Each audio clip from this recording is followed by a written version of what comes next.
Email and PowerPoint are the two worst trappings of the inefficiency of knowledge work. Like, if you summarize everything that's garbage about working in large organizations, you could just, those two things could be the logo and the mascot, you know? So it's Yep. like, we don't need to have agents making tons and tons more and faster of the worst aspects of work. Yeah. Let's just like start there. Like, let's start from that premise Let's of not make just like, more of the worst stuff. let's not make more of the worst stuff. Hey, everybody. Welcome back to Outwork with the Ready. I'm Rodney Evans, and the man in black is Sam Spurlin. That's what they call me every day.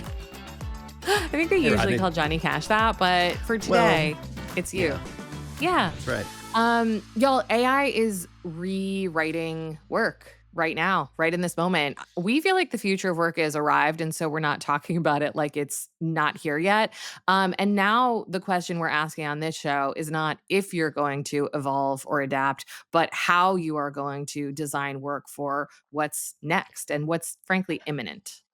Yeah, that's right. Work design is no longer optional, and the teams that treat it like a side project are going to and are being left behind. And the ones that treat it as essential will keep up with the pace of change. So that's what we're going to talk about today. All our clients want to talk about is AI. Every sales call is about AI. Every article I read is about AI. It's all we talk about, and we haven't actually done an ep on AI in a little minute here. Yep. But before we do, let us check in. Rodney, I'm going to keep it real simple today. Check-in question. What's good? Oh, what's good? Well, tomorrow, I am taking a long weekend. I'm going to LA with my husband and some good friends. We are going to eat a lot of delicious food, and we are going to hang out with our producer, Jack, on Saturday for some of our food tour, which I think that's all That pretty good. sounds amazing. And Jack, I feel like, is the right person to kind of meet up with for a food tour. I He's feel going like to he fit has right his in. finger on the pulse. He's going to According to fit his right in. It's Instagram, going to be he great. definitely does. He definitely does. Yeah. Absolutely. What about you, Sam? What's good? Well, Rodney, on this day of Thursday, October 9th of our recording, the Detroit Red Wings play their first game of the 2025-2026 season. So that is Hmm. good. I'm going to buy myself a Little Caesars pizza, the worst pizza, and I'm going to bring Gross. it home. I got to drive about 25 minutes to go get it. I'm going to bring it Why? home Oh and I'm my going to God. eat it because the Little Caesars are owned by the Ilitch family. The Ilitch family owns the Red Wings. The ritual is that I eat Little Caesars pizza on the first game of the season, regardless of how far away it was. And yes, it was easier when I lived right next door to a Little Caesars and not 25 minutes away, but the routine must continue. And that's what's good. This is what I love about sports fans. It's obviously not sports, but what I love is how much like Pageantry. mythology and pageantry and like background story there is. Like, it's just a Totally. pizza, man. But no, it's not just a pizza. It's a Yeah. tradition rooted in, yeah, I it's Yeah. very Game of Thrones. I love it. Yep. That's right. Maybe I'll be wearing a robe. We'll see. Does that relate in some way? No, I thought, Game of Thrones was kind of like, sitting on my throne with a robe, eating pizza, watching hockey. Wow. It's a visual. It is. All right. Let's do So this thing, today, Rodney. Let's do AI. it. I feel like this has been a long time coming. Yeah, it has. And we don't have exactly a repeating pattern yet because most of what we're seeing is just very chaotic. But Yeah. but here's what I will say to put a fine point on what we're going to talk about today. A lot of organizations that we work with come to us because they have a difficult time making meaningful progress. And in the case of startups and scale ups, that's often because of the chaotic nature of scaling and how hard it is to prioritize when opportunity and pressure are abundant. And at the other end of the spectrum, with more legacy and bureaucratic firms, they tend to have a lot more sand in the gears and less ability to adapt on a dime. And in both cases, they call us because they're like, how do we get after it? And in today's case, it is AI. The problem that we're seeing is, regardless of where you are on that spectrum, AI is currently, for most organizations, a mirror for what is already true. So, Mm, however your organization is, AI is A, showing you exactly, and B, probably making it more so that way. yeah. And so we're going to Yeah. talk a little bit today about how that's happening and what's going on. And then, as always, what to do about it instead. Cool. I love that. And I wonder if we can actually start with a question that I'm sitting with because I feel like every time I post or say something publicly about AI, there are always a handful of folks in the comments who are me paraphrasing, saying something like, AI is all hype. We shouldn't be thinking about it this much. We're like, it's destroying everything. So, my question for us, just to briefly hit up front, is what are the chances this all blows over as some sort of like mass delusion phenomena? And we look back in like 2 years, like, oh, remember when AI was a thing? Good thing we didn't, Yeah. go all in on that. Like, let's just Yeah. take 30 seconds here. Do you have a take on that? I want to hear your take first. Yeah. This came up So in AI I Coffee Club today. So I have a very recent take. Okay, cool. So my take on this is that I think it is important to disambiguate the AI economy and all of the companies that are doing increasingly strange and circular investment in each other around GPUs and data Mm, centers and other deals like that from the tools that are actually being created themselves. And I'm not the first one to make this observation, but I think there is something potentially to be pulled from kind of the dot com bust in the early 2000s, where it was absolutely a bubble and it popped yep. and a bunch of companies went out of business and still the internet was a thing and it was still Right. really valuable. And if in 1999 you were like, I don't think the internet's really going to shake out because of Yeah. the incredible froth that we are seeing, you would not have probably been happy with that decision. And Yeah. I You were think wrong. I think we'll see a similar thing here. I think we will see a pop. I think we will see a lot of companies go out of business.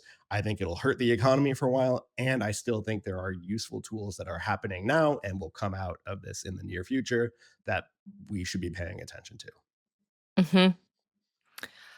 I think it is undeniably a phase shift.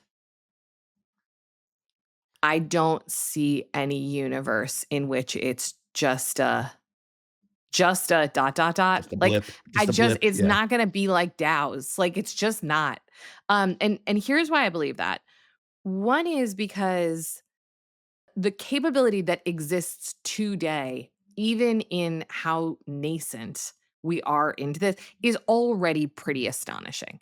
And so the use Yeah. cases where AI, obviously we all understand that AI does better with like data and with like strong inputs and analysis than it does in a lot of other places. But even the current use cases in terms of diagnostics, in terms of like legal review, in terms of analysis, in terms of like are astonishing.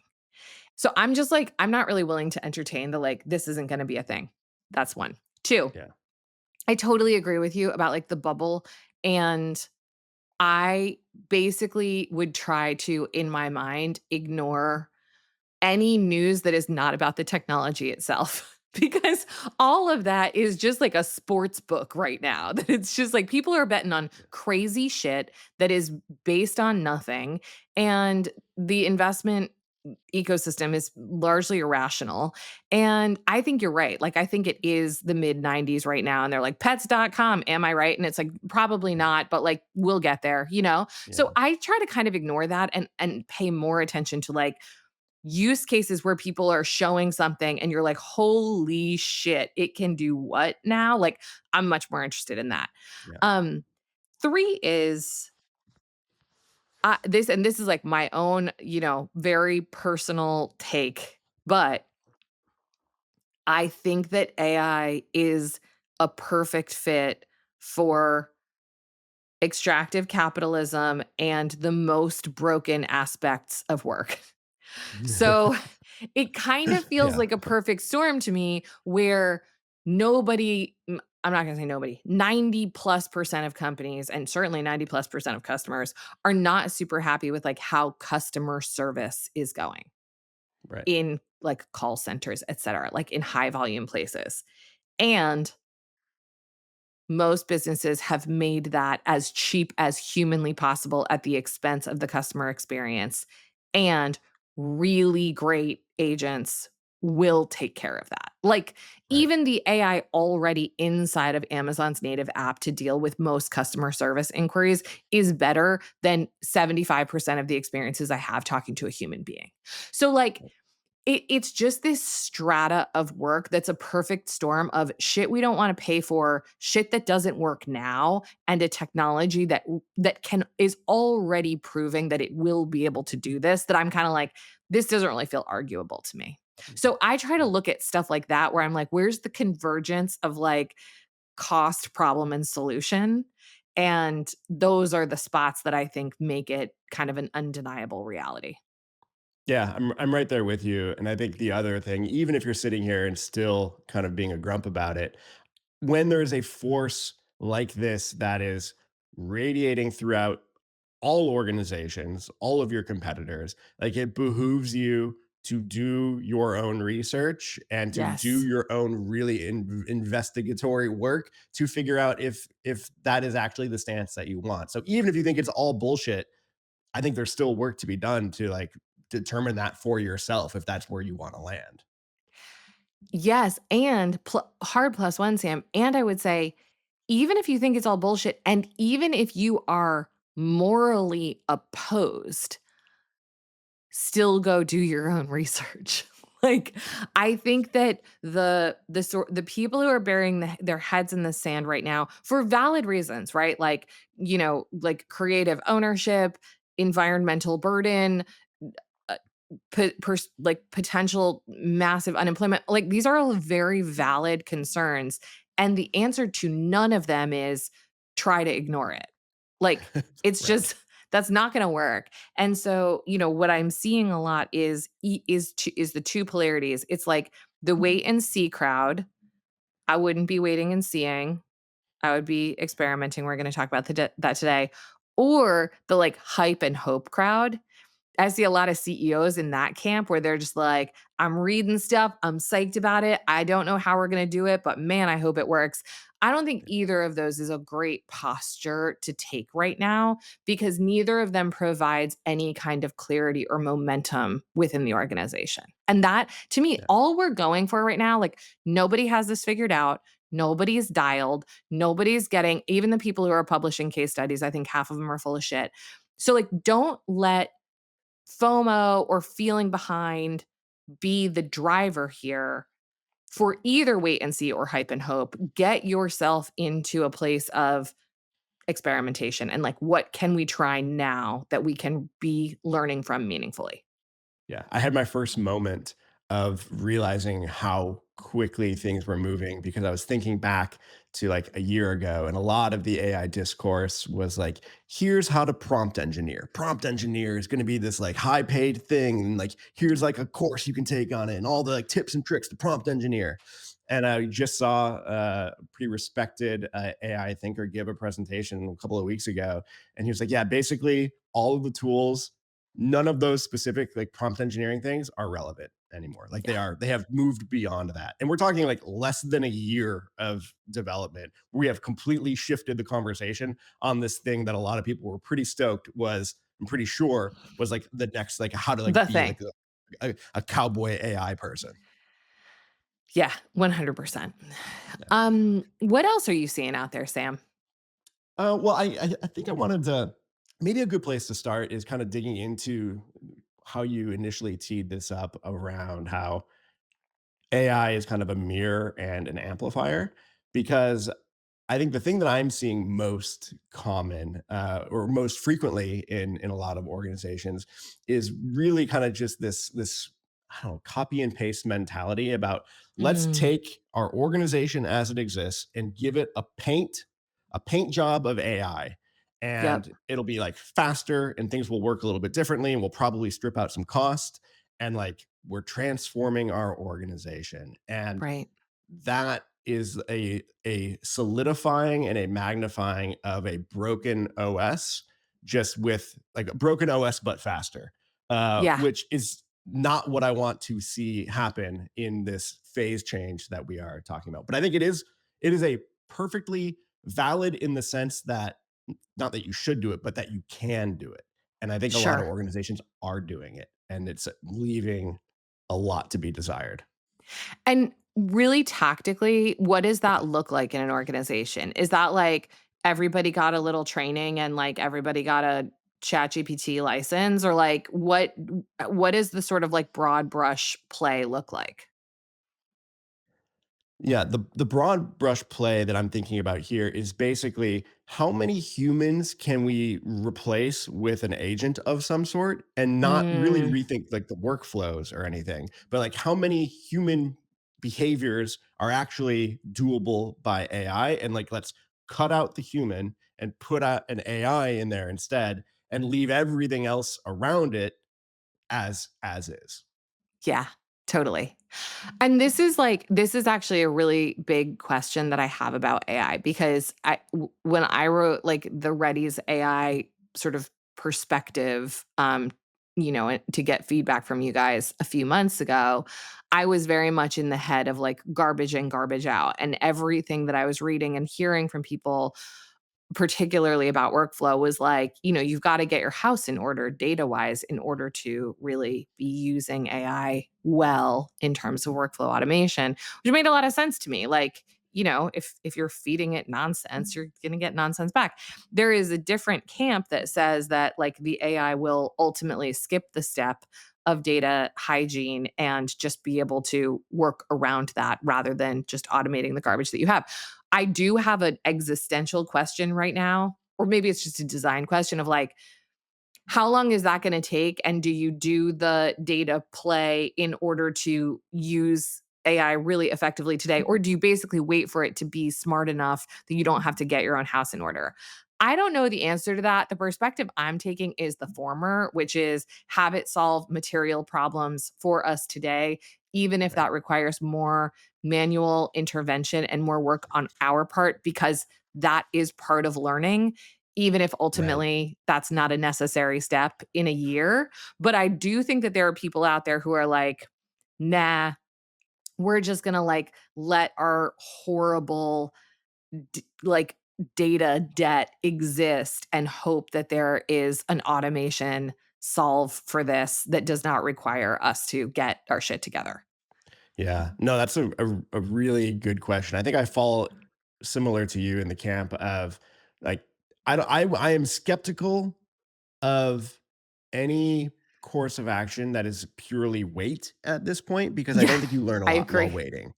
That's Um, right. I think that's and right. then you said that I agree. I think maybe taking action while also holding lightly, like what we're doing right now is not where we're going to be in the future, but Yeah. that's okay. And like we're gonna keep moving there.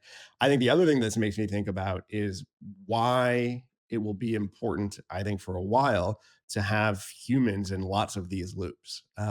What humans are gonna still be able to do for a while in most organizations is bring the context to the output that is coming from the AI.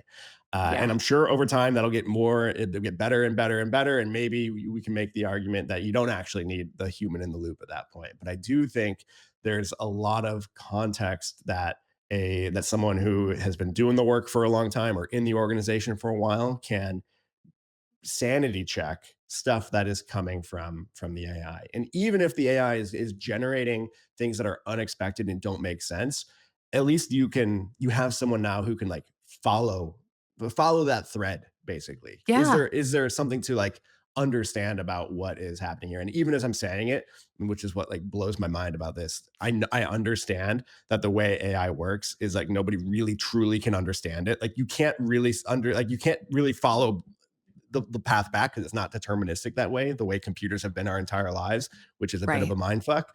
But you get you get what I'm saying. I do. And I think to that point, and maybe this is a mental model that we can share with the people listening to this. It's like you're talking about a little bit further into the work. So if you think about as a human in a system, really, whether you're a leader or you're a manager or you're an IC, I don't think it really matters, actually. One of the human jobs right now is getting so clear on what problem you are trying to solve. Yeah, yeah, AI cannot tell you what problem in your organization you should point it to solve. I mean, you can ask it and it'll give you answers, but I yeah, think that from a change management lens, the human job right now is to really prioritize like what is solvable, what would show value, what could we learn from, et cetera, and getting like crystal clear. And I'll give really um tangible examples. First of all, I am a big fan generally of like dog food. Like do this in fix things inside of your own company before you try to tell your customers or clients how to fix shit. That's just like I don't run a technology company, but that's my general take.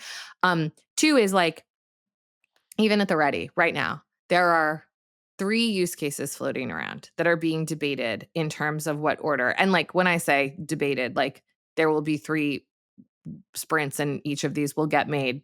But still, it's a prioritization question. One is research for later stage sales calls.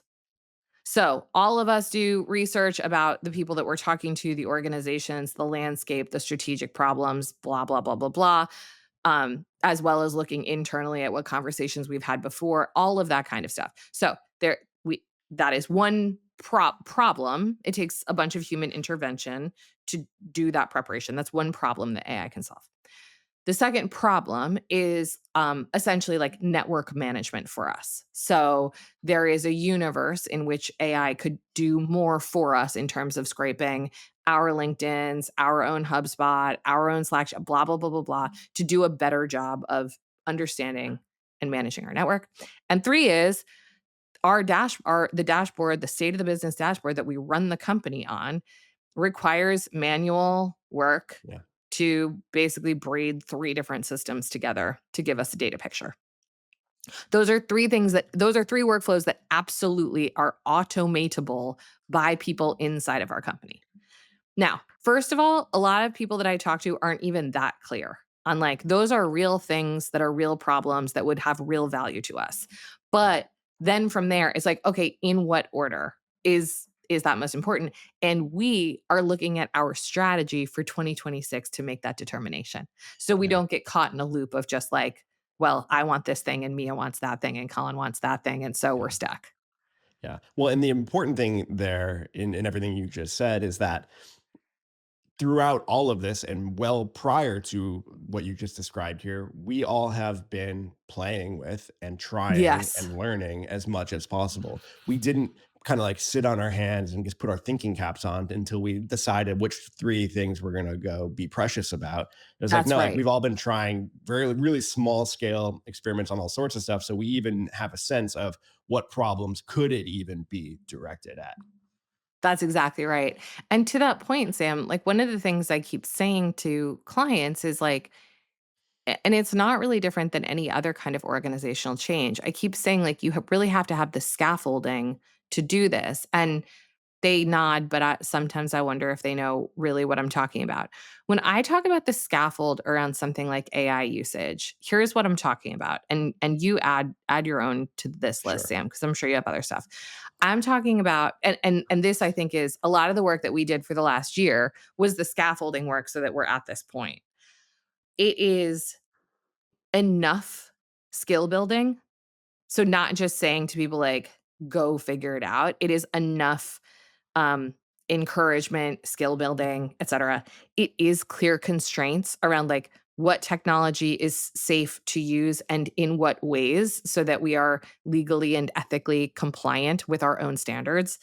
It is what principles we are designing for. So, like, where we think we should use AI and where we shouldn't, and what our constraints are around that. It is some clear ways of working. So, it's like, I we talk about AI in these Slack channels and in these meetings, and this particular team has this particular remit so that that feels clear. And it is clarified in our strategy. There is a specific mention of the intelligence age and its intersection with organizational design so that this isn't like a thing that just exists in the ether. So, like, that stuff being Yeah. clear and explicit and fully understood by the whole organization took real work. Like, we didn't just like Yeah. somebody didn't just write that shit down one day and then it was true. Like, it took 6 months of experimentation and exploration and learning to get us to the point where we have that scaffolding in place and we can start to say, "Okay, now like we have a car that like is pretty roadworthy. Where do we Yeah. wanna drive it?" And then we get to those problems that I just articulated. Yeah, no, I love that, and I think what I would add to that is some even more general scaffolding, which existed in our organization before AI was a word on anybody's lips, which are things like really thoughtful rhythms for where we talk about certain things. So we now have a couple of places where various things related to AI are just showing up in rhythms we already had. Like we didn't have to Yeah, create that from scratch. We already had a operating system where most of us have time and space and the expectation that we should make time and space to learn stuff, and we're not all 100% fully like doing billable hours to clients. right. And then the third thing that I just jotted down is we have and had before all of this a culture of people wanting to share the cool shit that they're doing. So like if Yeah, you went and like yeah, tried a thing with an AI tool and it worked, or even if it didn't, like there's a lot of stuff popping off in our Slack all the time where someone's like, check this thing out that I tried, or check this out, like look right. what they're doing. And that all pre-existed the AI moment that we are currently in. Yeah, I think that's right. I think that's right. And I think that, and I heard someone say this at a conference, and now I can't remember who it was, sorry. But, I heard someone say, like, I think there's this interesting tension between, like, what IT is doing and sort of policy making and the desire for experimentation. And Mhm. I feel like often it's sort of categorized as like IT just wants to like lock everything down, but the CEO wants everybody just like trying stuff and finding efficiency gains. And I actually think neither of those things are totally true. I Mhm. think IT A and third way, you legal, think, I think Rodney? there's a third way. I think those functions feel a real responsibility to mitigate risk of Yeah. technology that is largely untested at an enterprise level and Yep. to set enough constraints and create enough safety features that they don't have massive data breaches or they don't produce work slop as an end product and then get sued at hem big consulting firm and have to pay a bunch of money back. Like, I Yeah. think it's Yeah. reasonable that those functions are trying to carve that off. And Yeah. I don't think that most of them are trying to quell experimentation. And on the other side, I think that most people, I certainly know that this was true of me and other people at the Ready and other like peers of mine that steward other companies. A lot of us needed those kinds of constraints to feel safe experimenting. Like, Sure. Yeah. I Yeah. wanted to try stuff. I had been reading, I was ready, and like, I didn't want to do something fucked up. And I just Yeah. didn't feel like I knew enough to know what those guardrails were. So I think in a perfect world, actually, these things should be like integrated and generative, and instead they're seen as polarities in tension. Yeah. Yeah, I think there's something about polarities in tension which somehow feels like cleaner. Like you're like in one camp or the other. And like it's easy to know like who's your ally and who's your enemy. And like those are roles that we know how to play generally like in our society. And this like in between kind of generative third way, I don't know. I think it comes harder to a lot of folks. It's not as clean. It's messier, but more generative. Yeah, and it's like so what that looks like is like, you know, if your IT whoever has the remit in IT is writing like dozens of pages of policy documentation that is essentially useless and illegible to the masses, that's not it. Yeah. And if your organization writ large is experimenting completely unconstrained on their own tools with their own personal email addresses, feeding it God knows what, that is also not it. Like, you gotta get to Yeah. minimum viable constraint, and I know, look, it's different when you're working with an organization that has 300,000 people. I'm mostly not talking about that. I'm mostly talking to, like, the mid-sized companies that really wanna get after Right. this. You gotta do the work of what minimum viable constraint is within which people can go buck wild. Right. Right. And that approach to experimentation, so the whole point of experimenting is not so that each individual experiment is conducted and dies on its own. It's so that Exactly. each experiment and the result from it builds on top of each other into a body of knowledge, a body of practice across the organization. And that's true whether we're talking about AI or any other way of working or org design sort of thing. And in order for that to happen, you do need those constraints. You need some scaffolding for experiment results to build on top of each other over time. Yeah, exactly. I think one of the things that I'd like to linger on for a second, again, and this is from a recent conference talk that I attended, and the speaker just straight up said, like, it's important to remember nobody is an expert in this yet, and specifically the applying AI to organizations. Yeah. So I've always found myself saying things like, there's no playbooks for like the type of organizational change that we do, and I've always kind of gotten the sense that even some of our best clients would like nod along, but then would be like, but there's actually like kind of a playbook, right? Like there's Yeah. sort of a playbook. Just give me the playbook. Yeah. And like, but there this time, like for real, there are no playbooks. And Right. that, not to make this an episode about like traditional consulting versus like the stuff that we do, we have a whole episode on that. But I do think that is an interesting place for consultancies that have traditionally been paid to sell you answers, an interesting place for them to be, because anybody trying to sell you a kind of end-to-end answer in the AI realm and like how it's applying to your organization is selling you a story. Yeah. And they are trying to separate you from your money via the force of FOMO. Right. And that is I don't know. I think about that a lot as we try to like position ourselves, like anybody else who helps organizations. It's like, how do you talk about this and bring ideas to an organization when there truly is not a playbook? I find it invigorating, but it's also really hard. Yeah. I mean, the number of places, like, whether it's, really big consultancies, I think Accenture said they're gonna hire 80,000 people in this space, which is I'm like, "To do what?" Whether it's, like, big players like that or, like, companies that I have a lot of respect for in the AI space, and I see what they're talking about in terms of, like, their quote, unquote, "transformation offering," and it is almost to a company, um make your plan. Like, we'll Right. consult Right. with you to create your AI strategy. And it feels very early. It feels early to be overly focused on what the plan is going to be. Yeah. And I feel like right now, what I would like to see more companies doing is getting really clear on their intention, getting really clear on what they're designing for, getting really and when I say what they're designing for, it's like, are we designing for more automation in our tool? Are we designing for more self-service operation for our employees? Are we designing for highly paid knowledge workers to not be spending time on admin? Like, what are we Yeah. designing for? I would like for Right. there to be more time on that.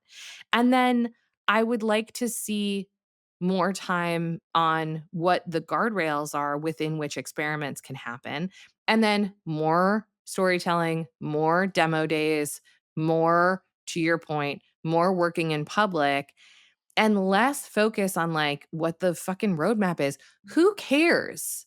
what the Yeah. roadmap is. Like, the roadmap from 6 months ago is garbage, and the C roadmap 6 prompt months from now engineering. will be garbage. Like, Yeah. why I mean, look, I get like, I keep saying this on this show, I get that that's a much better business to be in than ours, and it's like, nobody really gets held to account for selling plans that don't come true, but I feel like this is a time to really lean into the idea that you're not behind. You Yeah. just need to have some disciplined experimentation so that you're really learning. And in many ways, unfortunately, learning and planning are in conflict. Yeah. You can't do both as priority number one. Sure. Yeah, yeah, and if you separate them out, then they're not then you really can't do them. I think Yeah, learning and planning that is, like, intermingled in a really complexity conscious way, that's cool, but that's not what that's you're cool. talking about generally. No, it's not. And what I'd like to see is like really minimum viable planning and like as much learning as they can stand. And Yeah, mostly what I see is the opposite. Is yeah, like, let's spend a lot of time analyzing what we might do and then a little bit of chaotic energy on trying a bunch of shit to see what yeah, sticks. And I'm like, what if you did the opposite of that? yeah, I'll give you yeah, an example of I talked to an old client the other day that I think is getting this right. They're one of the only companies that I've talked to that I'm like, this, you guys are on one. Is like one of the ways that they're getting after this. Like they've recognized that they're not going to turn their entire workforce into workflow engineers. Like it's yeah, just not going to yeah, happen. yeah, And that they actually do want inspo and use cases and problems to be solved from the edge of their organization. And so they've created a fairly small technical team. And there is a way to submit ideas for automations that can and should be built. Those are public and upvoted. yep, And then the technical team sprints fairly quickly on cranking out MVPs. And I'm like, that's cool. that's a really smart, and then it's done in public, it's retrospected, there's a monthly cadence to talk about wins, things are sunset that don't get traction. It's a very, like, agile way of doing this, but I'm just like, "That's so smart." That's such a better idea than, like, a really fiddly, complicated 2-year roadmap that is just, like, garbage. Totally. I love that, and it makes me think about the other kind of, like, main thing that I've been kind of just stewing on with all of this, which has been bothering me, which is I think a lot of organizations have kind of you know that idea of brainstorm I don't know if it's from brainstorming. No, it's from improv. First idea, best idea, Uh-huh. which is like in improv, like just do the first thing that comes to mind. And I think in a lot of organizations, they're doing that with AI in the sense of cost takeout. Like first idea, best idea for most organizations with AI is like, oh, cool, we don't have to pay It's the people worst anymore. idea. Great, let's get them out of here and get some AI in here. And Yeah. I think it is such a it's a impoverished way to view what is possible here. You know, if broadly you can break your whole organization down to like the value you create and are able to get from your customers over the cost it takes to make that value, what if we focus so much more on the numerator and Yeah. less about making that denominator as small as possible? And that's I hope to see more organizations move away from that really uncreative and I think ultimately kind of doomed way of applying AI into their organization. I agree with you. To me, this is no different than the CEO who says the strategy is a metric. Yeah. I'm like, No, no,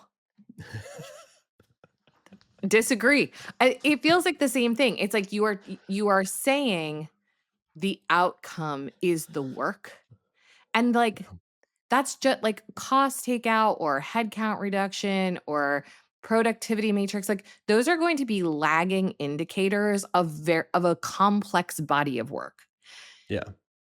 Focus on the complex body of work and, like, leave the lagging indicator to lag and indicate. Don't start with Right. that thing and be like, "How do we get it right now real quick?" Because what you're going to do is likely not gonna be sticky, going to create increased fragility. See also the number of press releases that are like, "We fired all these people, and then we had to hire them back." Yeah. And it's gonna look really good in the short term, but it's actually not gonna help create, like, really change the genetic material of your organization to include AI Right. in it. And like that's Right. what you should be going for right now. Like Right. anybody can do a cost takeout. And Yeah. anybody can hire a consultancy to do a cost takeout. Like it's truly not rocket science. And if you're trying to shift to a new way of being and of operating and of deciding and of executing, like you don't start with that. You start with what you're trying to be or Yeah. become, and Yeah. that might be a byproduct, and I think for most companies it will be. Look, I think that, like I do think we're gonna see mass unemployment. I do think we're gonna see a huge rationalization of the workforce, like, I do think we're gonna see all of that, but I think the companies that will do the best will have that be a byproduct, not the main event. Yeah. I think organizations have always like if you struggle with the difference between outcomes and output, you like always kind of have some weird stuff going on in your Totally. organization. And I think if you are struggling with it and then you apply AI to it, you're really just ramping it up because I think it's when we're making this argument, which I think is fundamentally like in some ways a pretty like pro-human argument that like there's a Totally. role for humans in our organizations in the future, really putting a flag in the sand here.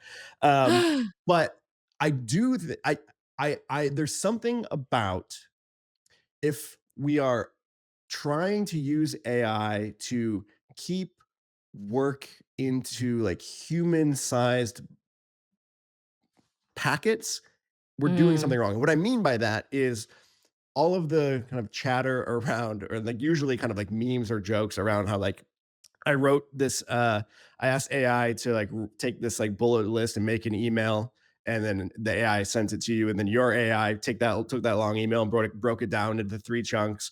Or like I used AI to make, I'm making like 10 times as many PowerPoints as I normally do. And then your AI is like reading like that is like the skeuomorphic idea of AI that I right. think we're in and we'll have to work our way through because there's gotta be like using our human brains to basically just accelerate our human workflows feels like such a miss. Yeah. Yeah. Yeah. It's such But I a don't great also point. but it's hard to like articulate what the new thing is because I'm using my human brain to like try to do that, which Sure. is inherently limited to like what I have experienced in many ways. And like it's like it defaults to like human sized conceptions of what work looks like. But these are the creative exercises that we should be Yeah. undertaking. And I feel like to your point, a lot of the memes are in the sort of vein of the two things that you just said, email and PowerPoint. Just take those two Yeah. as example. To me, email and PowerPoint are the two worst trappings of the inefficiency of knowledge work. Like, if you summarize everything that's garbage about working in large organizations, you could just, those two things could be the logo and the mascot, you know? So it's Yep. like, we don't need to have agents making tons and tons more and faster of the worst aspects of work. Yeah. Let's just like start there. Like, let's start from that premise Let's of not make just more like, of the worst stuff. let's not make more of the worst stuff. I like I feel that's like a principle that's I a can get behind. conversation that I would love to be having more with clients. Yeah. Yeah. Yeah, totally. Um, So, one of the things that I do want to ask you is just what about this are you hopeful about? I think we've talked a lot about what we're seeing out there and why we think it's not the way. Yeah. What is the way? What are you bullish on? I am not confident enough to sit here and say, "Here is Nope, the it's hot way." take zone. We kind of retired the hot take zone. We should bring it back. I think it was brought back a few weeks ago and I was very surprised and delighted by it. Okay, great. Do you Well, we're not back listen in to the our hot take zone, podcast? You should. It's good. which is, and I feel like Mhm.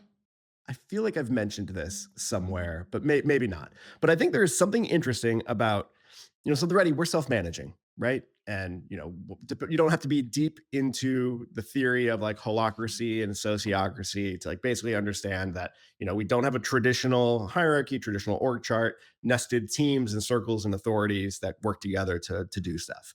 And there are some quite large organizations that have done interesting experiments around various flavors of self-management, holacracy at Zappos and Morningstar and Bertsorg and all the ones that you read about in Reinventing Orgs and other books from this space. And I think there is a future, a potential where AI could actually bring self-management or things that look or feel like self-management, at least some of the principles of self-management, to more organizations. And Mm, partially this is just a feeling, and partially it is a sense of like what happens when you push creative power to the edges of the organization. Self-management is all mm. about that. Yep. And for many, many years, like there are ways to do that in your operating system and in your ways of working, but nothing like AI obviously has been on the scene to really accelerate that. I think Mhm, there's something really interesting about in self-managing organizations. There's often a challenge around, I mean, it's true in all organizations, but especially self-managing around kind of like information overload and like what mhm, information is relevant to you in your roles.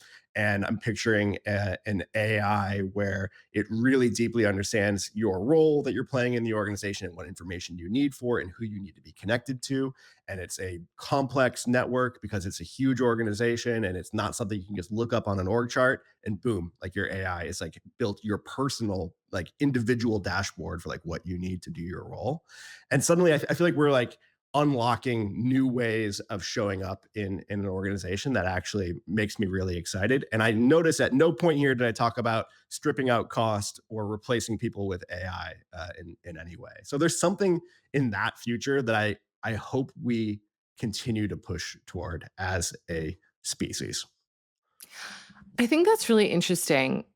I was listening to a podcast the other day about how what AI is really good at is, like, taking out the translation layer in organizations, Right. and I actually think that one of the challenges like, okay, so I think that's true, and I think in most organizations, the translation layer is way too thick. Like, Yeah, it's there's middle way too management, much right? time spent Yeah. massaging and stakeholdering and Yeah, yeah, yeah. rewriting and blah, blah, blah, blah. So, like, on the one hand, yes, AI is great at that. Conversely, I think in self-management, there is no translation layer, and that is also very challenging. So, whereas in a Yes. traditional organization, it's too thick and it's wasteful and ineffective, in self management, even at a small scale, what you tend to have is people feeling either information overload or not clear on what's important or like not sure how to basically, it's like hard to echolocate in a self managing Sure. system. Sure. I think that I think you're right that like the kinds of problems that exist in a non-trad company that have not really been solvable before, like really visualizing how the network is working, what people are working on in an atomized way, how skills are married to needs, what people's sort Yeah. of reputation and capabilities are, um, like pull based strategy in order to make resourcing or other decisions. Like these are things that were really hard to crack Yeah. using Google Drive and Notion. But I think Totally. you're right. Like, I think a knowledge Yeah. body that we can be in discussion with as individual users with individual needs in order to echolocate has been a missing piece that frankly is like the fuel in self-management. Yeah. And, I too feel, like, quite bullish on that, and I think Cool. unlike in trad organizations where it's gonna strip something out that's, like, ultimately kind of sludgy and not that helpful, in self-management, I think it potentially Yeah. adds What's needed. something that has been Yeah. missing. Yeah. Yeah. No, I think yeah, that's hopeful. I enjoy thinking about that. I mean, imagine how fun it's gonna be when when it can truly be like, to have a living governance record. Like, how many Yeah, times in a day do I go, "Whose decision right is that?"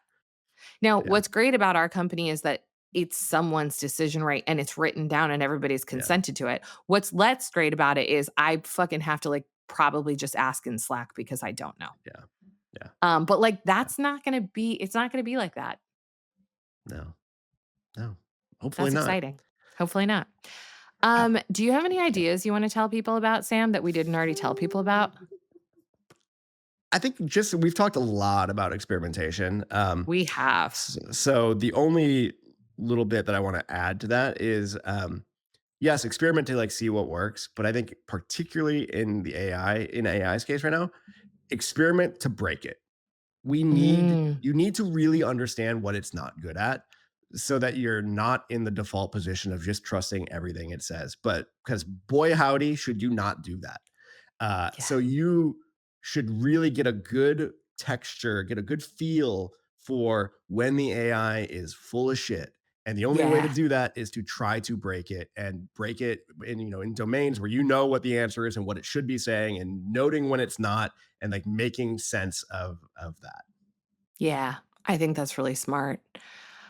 I think that I'm gonna take the individual lens on this, because we're starting to see studies come out about like how much retention we have of our Mhm. interactions with, particularly with chat, and it's not good. It's probably making us dumber.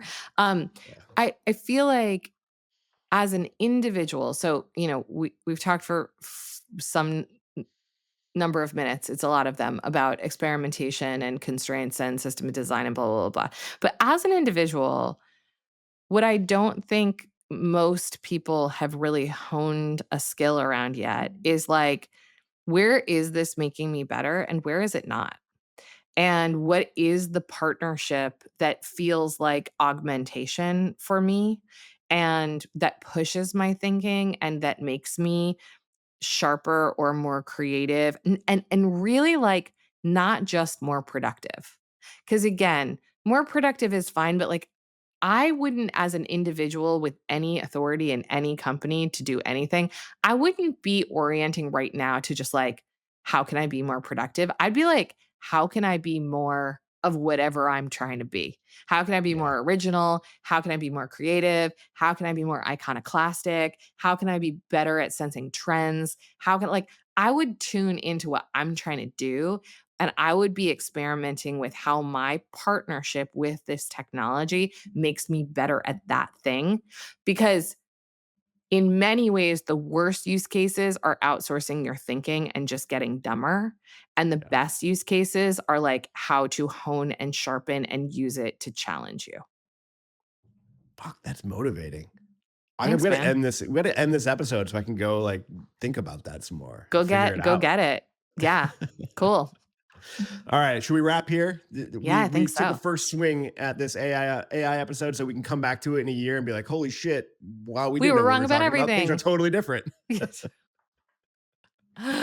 All right, we're always looking for new topics for the show. So if you have an org pattern that you're having trouble changing, shoot us a note at podcast@theready.com. This show is engineered by Taylor Marvin and produced by my friend Jack Van Amberg. He's our friend, but I'm He's going my to see friend him in too. 2 days. I felt this incredible urge to hop in and say he's also my friend. So He thanks is for our giving friend. me the I got opportunity. I was short. I was thinking about Saturday. I Yeah, didn't yeah, mean it's to leave you fine. out, Sam. It's Um, all good. At Work with the Ready is produced by The Ready, where we help organizations around the world get ready for this moment and change the way that they work with AI. Thanks so much for listening.